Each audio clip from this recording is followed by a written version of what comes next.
parties. And then I said, well, you know, maybe it should be, you know, instead, because it was such a special time. And did you know? But did you know it was a special time when you were doing it? Did anyone know?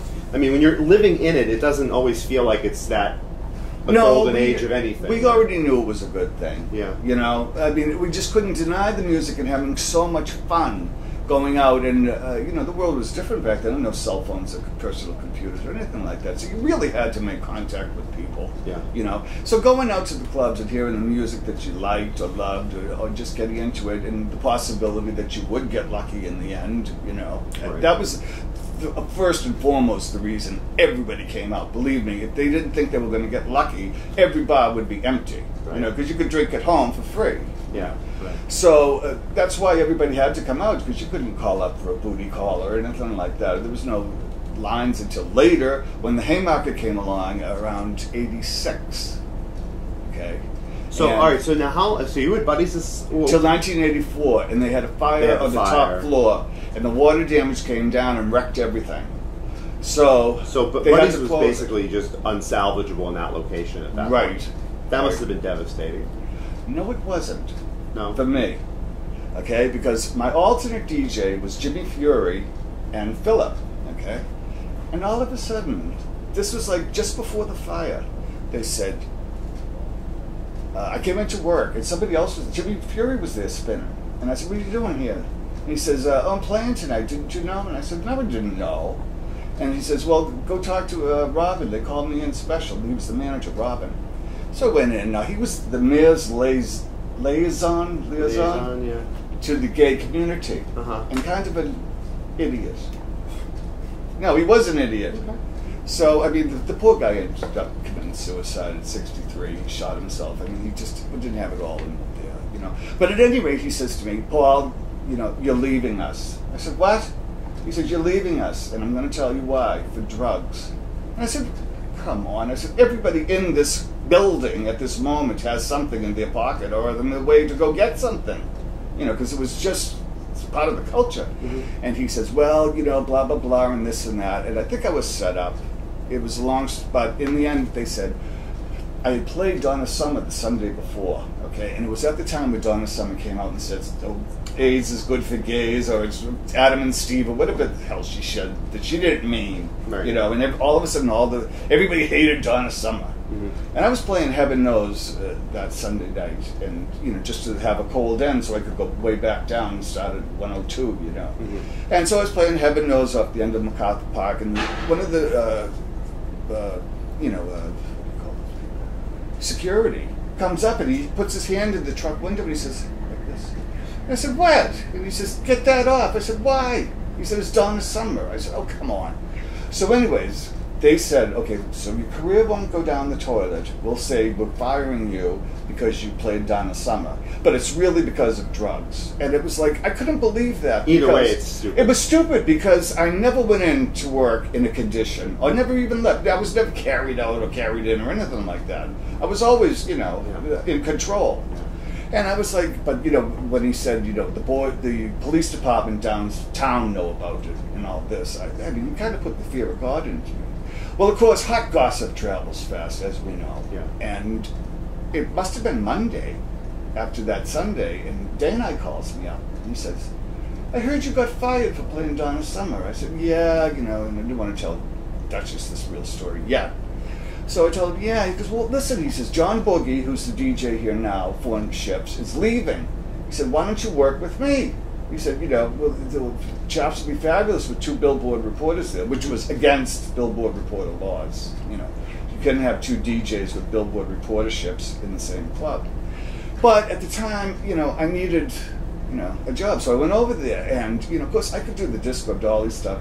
Fabulous, you know, because I went to the Saint at the beginning. I had met the manager in the bathhouse, okay? And he asked me, you know, what do you do? And I said, I'm a DJ. And he said, oh, all I meet is DJs, he says. And I said, yeah, I'm supposed to check out this bar called The Saint. Everybody's talking about how fabulous it is and all this shit. It's probably some tight hole, whatever. He goes, no, it's not too bad. It's pretty good. I said, oh, really? Have you been there? And he says, oh, I'm the manager. I said, oh, yeah, really, right. My grandmother, too, you know.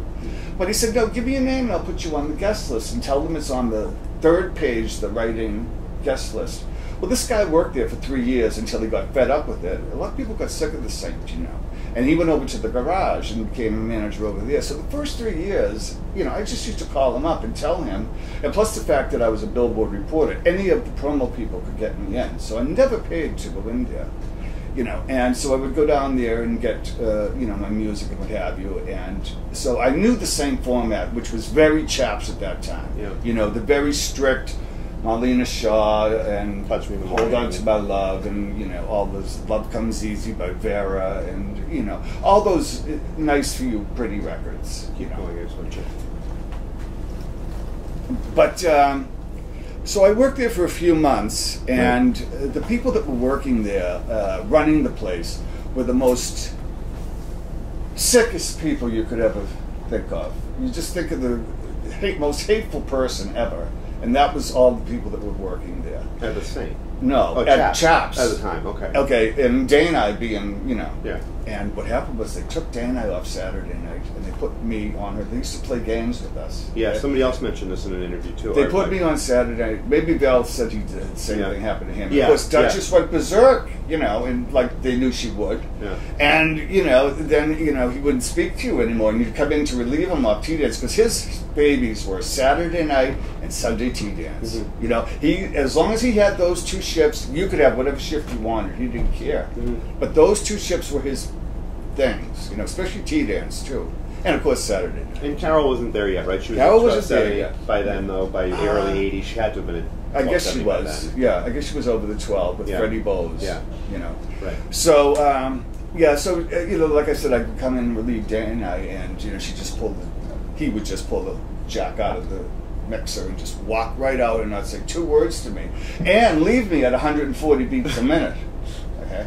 So I would just go in and do a fast cut, like, you're over, I'm on, and it would just be a fast cut down to 115 and start over again, you know, and the floor would clear, and, you know, people would come back, and, you know, and I'd just do my thing, whatever.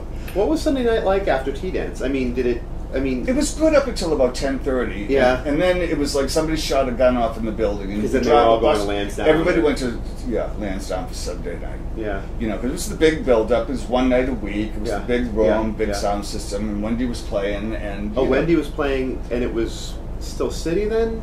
It was called Metro. It was Metro, right? Then it was City. Boston. Well, yeah, I always forget at what point it went from Boston. It's had so many names. To Metro, I think it was City. First Boston, then Metro, then City. Yeah. CITI. I can't remember City. Yeah, it wasn't very long. Wasn't it? Before it became Avalon, I think. Yeah, for me, I always called it 15 Lansdowne Street, and will to the day I die. That's basically what it was. That's what the building is. You know, that's the address.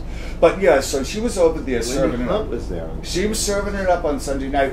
Actually, Jeff Tilton might have still been there, but there was a quick changeover because Jeff was the head DJ, Jeff Tilton. Yeah. Okay. And he had come from Styx and gotten the job there after Conrad and I and everybody else. This was like, you know, with the Lyons brothers bought it now. And Wendy was the alternate. And then there was a discrepancy. They each had nights during the week that were complimentary. And then it was like, okay, we're going to share Sunday night. 1 week you do it, 1 week I do it. Because everybody wanted that Sunday night because it was the hottest night of the week, you know. So they didn't fly with Jeff Tilton. He wasn't having that, you know. He didn't want to share. And he just left and just vanished off the face of the earth. I don't know where you are today, Jeff, but how you doing? You know, and it's just really, it was just like that. And Wendy was the big Madonna all of a sudden. And of course, that was a really weird thing because DJing from the beginning of time till still about that time, the mid-80s, very few women, you know, that really got out there and up there. Right. You know, Carol and Wendy were the only ones, and Tita Gray, I think. And around here, yeah. Yeah. Because Susan Morabito was already playing by then, right? No, she was working at a record store, BPM in New York, right up until about 1990. She never played a night in the Saint, you know. But I always thought she started earlier than that, but yeah, obviously. She was, well, maybe she'd been doing private parties and little things. But not really till the 90s. Sharon White played like up until 1983, and then they let her go. You know, I don't know why. Well, you know, I mean, it was kind of like and I told Wendy this, it was not your fault for being who you were, but the gay guys, especially at the Saint, you know, it was a membership only club. It almost had the feeling of like a bathhouse in it, you know. It was that special. Women had to be brought in by a member, you know, and it had to be, you know, right. known with, because it was like a all male thing, and they wanted a guy there, you know, doing the thing. And when it first opened, it was really tremendous. Roy Thode and Alan Dodd and Wayne Scott and all these great DJs that were right in the prime of their time played there, you know, until around 83-4, Robbie Leslie came in, and Michael Fairman, and they changed up, and they actually kind of played some new wave-ish records, the China Crisis, working with Fire and Steel, a little avant-garde-ish. And Jimmy Stuart had already been dead. He died in '77. Yeah, so, and so he went very early. Very early. It was a tragic Not loss. long after he moved to New York. You know, I often say if he had been alive and lived, you know, what his children, where would we be now? Because he would be out there, you know, mixing and doing whatever. He was just that brilliant, you know. And he would take his children with him, of course, because he taught us everything, you know, that he knew. So, but it was very sad. He liked to go to the Baths. It was a Wednesday night. Wednesday and Saturdays were the days at 12 West, and you know, he went after work and you know, just caught fire. It was a fire trap, anyways. And it was owned by the police department in New York City for the Benevolent Family Fund. So all the money that was taken in went to the families of the, you know, wounded or killed officers of the Boston, New York. I mean, rather the New York Police Department. So I mean, they let a lot of things slide, you know. But it was a sad, sad day, and you know, what could you do? We were young, and we still had to go along. AIDS still hadn't come around, but that was the situation going on. I was working at Chaps, Wendy was there, and like I said, Sunday nights when I would leave dinner, it was good for a while, then for a while it just died. You drive a bus through it, and then you've got the people that didn't want that Lansdowne madness. You know, they wanted to cruise or whatever, or just be with. So they'd show up later. So it still wasn't that bad. It was like a weeknight, you know. But this is around 84. 84-5, yeah. 84-5. AIDS is starting to take its toll, though. Yes. I had a moment in Chaps around 85, and I looked out, and guys all of a sudden were dying in 6 months. You know, and these were good-looking, because Chaps had the A-list guys, you know, this Levi's and leather, and, you know, had some homosexuals who were all up in there. And, you know, within 6 months, they were on a cane, then it was crutches, then a walker, and they just turned into old men right before your eyes, and looked so terrible. And it was nothing that they had was AZT, and they really didn't even know how to regulate that. But I was playing records one night, and I was looking out, it was a weeknight, and I looked out at the floor, and everybody was having fun, and I said, you know, this whole dance floor is going to die, and so am I. And it was a good thing there was a record to be put on, because I think I would have ran out of the building. I was that freaked out by it, you know. But I had to, you know, the show must go on, you know. And, you know, I never thought about it after that, but, you know, come what did, and it became so common and matter of fact. You just couldn't go to everybody's service or wake or anything. I mean, and if you didn't see somebody for 3 months, you know, like. But how did the partying continue? I mean, like, how did people keep their spirits up? I mean, did the music really help them keep their spirits up? I mean, what did it do? I mean, what did people still wanted to go out and get laid, of course, you know. And, you know, all of a sudden it was used condoms, which we'd never used before, or whatever. And, I mean, first they didn't know how to fight it even, you know.